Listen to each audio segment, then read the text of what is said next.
सद्गुरू श्री ब्रह्मचैतन्य महाराज गोंदवलेकर यांचं प्रवचन 26 मे. भगवंताचे स्मरण ही सद्बुद्धी. परमेश्वर सर्व ठिकाणी भरलेला आहे, सर्व विश्व व्यापून आहे. मग त्याच्या अस्तित्वाची जाणीव प्रत्येकाला का होत नाही? ज्याची भावना प्रगल्भ झाली असेल त्यालाच परमेश्वराचे अस्तित्व जाणवेल, इतरांना नाही. म्हणून तशी भावना असणे जरूर आहे आणि ती उत्पन्न होण्यासाठी परमेश्वराच्या स्मरणाची आवश्यकता आहे.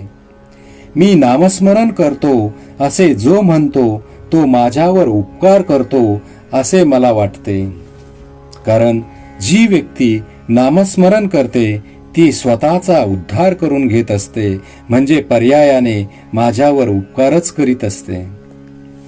बुद्धिवाद्यांना एक शंका अशी येते की परमेश्वर हा जर बुद्धिदाता आहे तर मग दुर्बुद्धी झाली तर तो दोष माणसाचा कसा म्हणता येईल? याला उत्तर असे की बुद्धिदाता परमेश्वर आहे हे अगदी खरे, पण त्या बुद्धीची सद्बुद्धी किंवा दुर्बुद्धी का होते हे पाहणे जरूर आहे.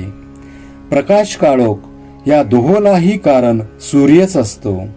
सूर्याचे अस्तित्व हे उजेडाला आणि नास्तित्व हे काळोखाला कारण आहे. तसे भगवंताचे स्मरण हे सद्बुद्धीला आणि विस्मरण हे दुर्बुद्धीला कारण आहे. म्हणून बुद्धिदाता परमेश्वर हे जरी खरे असले तरी सद्बुद्धी वा दुर्बुद्धी ठेवणे हे मनुष्याच्या हातात आहे. भगवंताचे स्मरण ठेवले म्हणजे दुर्बुद्धी होणार नाही. म्हणून नेहमी भगवंताच्या स्मरणात राहावे आणि याला उपाय म्हणजे नामस्मरण. सर्व सोडून भगवंताच्या स्मरणात राहिले पाहिजे, परंतु व्यवहार नीट करून त्यामध्ये भगवंताचे अनुसंधान ठेवणे हे त्याही पेक्षा श्रेष्ठ आहे. भगवंताच्या कृपेने प्राप्त झालेला आजचा दिवस आपण त्याच्याकडेच लावणे जरूर आहे. भगवंताचे अनुसंधान ठेवले म्हणजे दिवस त्याच्याकडे लागतो. अशा रीतीने आजचा दिवस भगवंताच्या अनुसंधानात घालविला तर आपल्याला नित्य दिवाळीच आहे. अनुसंधानात स्त्री पुरुष, श्रीमंत गरीब हे भेद नाहीत. इतर साधनांनी जे साधायचे ते नुसत्या अनुसंधानाने साधते. हाच या युगाचा महिमा आहे.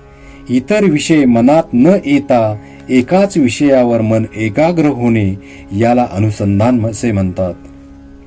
भगवंताचे अनुसंधान हेच खरे पुण्य होय आणि हीच आयुष्यात मिळविण्याची एकमेव गोष्ट होय. एक भगवंताचे अनुसंधान ठेवा म्हणजे इतर सर्व गुण आपोआप मागे चालत येतील. भगवंताला अनन्य भावे अशी प्रार्थना करावी की देवा, प्रारब्धाने आलेले भोग येऊ देत, पण तुझे अनुसंधान मात्र चुकू देऊ नको. नाम अनुसंधान 24 तास चालायला पाहिजे. तेथे दुसरी एखादी गोष्ट वेळेवर न झाली तर त्याचा आग्रह नसावा. श्रीराम जय राम, जय जय राम.